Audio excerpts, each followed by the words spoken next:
What's something you would say when a deal sounds too good to be true that it usually is? Because I feel like I think I've received some of those deals from you. I'm like, that sounds too good to be true. So far, they've been great for the past couple of years. Yeah. And so when I refer these things out to other people, they're like, it sounds too good to be true. I don't want to do it. And I'm like, I get that. And I don't want to push you over your risk tolerance or Sure. your stress level. But I also want to help other people get to a different level of financial success with investments. Yeah. Is there anything that you would say to that? Probably just do your homework and understand what is the risk versus reward. Like why does it seem too good to be true? For example, this debt fund that we have. That's kind of what I'm getting to. Yeah. I've had quite a few people be like, "There's no way you're getting that," and Yeah. a lot of it has to do with the client portfolio that we currently have for this section of the debt fund.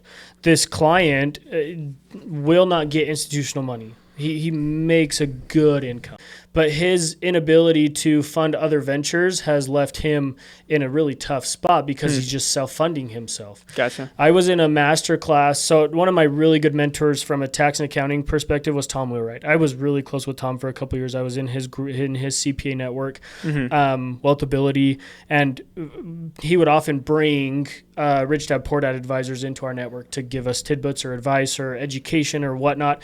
And one of them, there was a group of, I don't know what it was. It was like right before Thanksgiving 2 or 3 years ago. And he brought Robert Kiyosaki on as his guest. And there was maybe 6 of us in the Zoom meeting. Like it was actually really intimate. Wow, that's cool. And Robert Kiyosaki kind of talked about the shift of the economies and what things were going to look like through maybe a Biden administration. This was right after the elections kind of deal. And he talked about the world no longer operates on capitalism. The world operates on creditism. So the more credit or the more access you have to available credit is what's actually going to help your businesses and your investments more than the amount of cash you have stacked.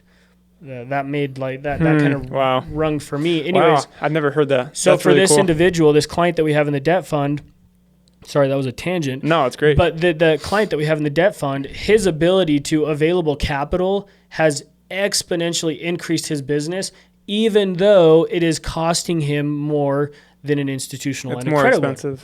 But he doesn't care because he's making more money than what it's costing him to borrow that money for. Huh.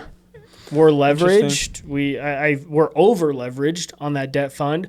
But the funny thing is when we tell people what our monthly rate of return is on that line of credit, because it is a line of credit, they get scared because it's too much money. In fact, I was on with another debt fund manager the other day because that private money is what's helping me fund this business acquisition.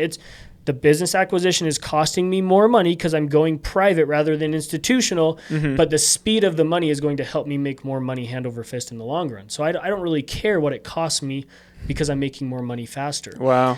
Okay. But I was on the phone with them and we were talking about the dynamics of our 2 debt funds and what we were making and why we were making more money than they were, and their buy box and their client buy box was just different. And it's interesting because we actually are decreasing the return that our investors get in this debt fund. It's going to save our client a little bit more money, but we are closing more people and they are making less money than what we used to be doing at. The lower amount of money seems less like a pie in the sky theory than more money. People are afraid to make money, generally speaking. Oh, and then that's why I kind of wanted to ask the question before of like, when it sounds too good to be true, like, but if it's not, I mean, do you just like, I don't want people to accept if it sounds too good to be true, it is. And the ones that I miss, I'll just accept because those ones are the ones that could really make the big difference. Yeah. You don't get me wrong. Like I think it is far greater to make money over the long run. It's way more secure. You are going to make a lot of money. Like compound interest is the eighth wonder of the world. Like that is a real thing, and I'm not going to negate that. And I would say you kind of have to take those deals with a grain of salt when they come to you, and really ask yourself, what is the potential upside? Why would that potential upside be unrealistic in a normal setting?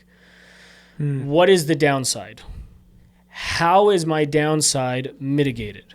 And I think more often than not, when it is a bad deal, when it is too good to be true, it's because they can't accurately explain how the downside is mitigated. They only talk about the upside. Okay, gotcha. And I think that's the difference is like with this debt fund, anyone that I talk to, it's like, I'm not going to tell you there's no risk. This is an investment. As an accredited investor, you should know that there is risk in any investment you make. You have the potential to lose all your money. Here is how we are helping you avoid that. And then we go through the lien filings, we go through the collateral, we go through the agreements, we go through the personal guarantees. Like, we go through everything that we have done to try and mitigate that risk. Can I still guarantee it? I can't. Yeah. But I feel really confident about it. Yeah. You know? So I think that, like, those are some of the differences. If everything that they're talking about is the upside and they don't talk about the downside, like that would be a red flag for me. Okay. That would make sense. That would make kind of avoiding that conversation, kind of hiding those things off to the side. Yes. Yeah, that would make sense. But so I've been involved with it so far. It's been awesome. It's been just kind of what you've been telling me. Month. Yeah.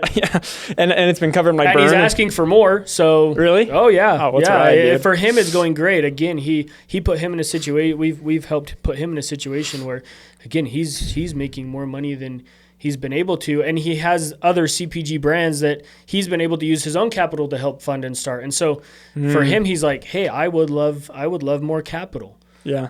Okay, great. We'll help give you more capital. Yeah. That's cool. You have that you kind of created that opportunity yourself with some partners and kind of found that yourself, which like for me, it was the jockey. And then when the horse was explained, it's I also like that it was local. It was a physical product. There was no other debt attached to it. Yeah. So a lot of like massive green flags that I liked about it. And it's very similar to a lot of the other investments that you've also introduced me to, and I'm sure other people, stuff like that.